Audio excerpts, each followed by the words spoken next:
হাই friends, কি খবৰ আপোনালোকৰ? খবৰ নিশ্চয় ভাল আৰু আমাৰো ভাল। এতিয়া অম্বুবাচী মেলা চলি আছে মা কামাখ্যাত। গতিকে এই অম্বুবাচীৰ সময়ত মানুহে বহুত ফল খায় আৰু আমিও এতিয়া আজি এটা কঁঠাল আনিছোঁ। বহুত ডাঙৰ কঁঠাল হয় আৰু মালিকে কিনি আনিছে মোৰ মানুহজনে। আৰু আজি বহুত ৰ'দো দি আছে আৰু ৰাতিপুৱাই ৰ'দ ওলাইছে, গৰমো পৰিছে। গতিকে আজি কঁঠাল খাম। কঁঠালটো বহুত ডাঙৰ, গৰমত গৰম খাব লাগে। গতিকে গৰম আজি খাম এইটো, আৰু ইমান ডাঙৰ কেতিয়া শেষ হ'ব নাজানো। কঁঠালটো ময়ে কাটিলোঁ আৰু আজি এইখিনি দিয়ে হ'ব।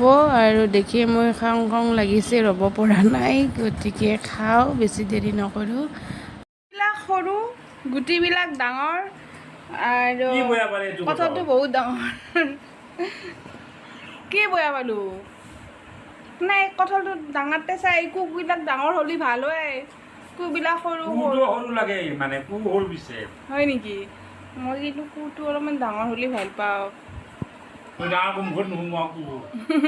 অলপ অলপকৈ খাই নাম কু, কিন্তু মিঠা বহুত ধুনীয়া কঁঠালটো না। গতিকে আমাৰ কথা বতৰাবোৰ শুনিলে দুয়োজনৰে, মানুহজনে ডাঙৰ কু ভাল পায়, মই সৰু ভাল পাওঁ। গতিকে ভিডিঅ'টো ইমানতে এৰিছোঁ।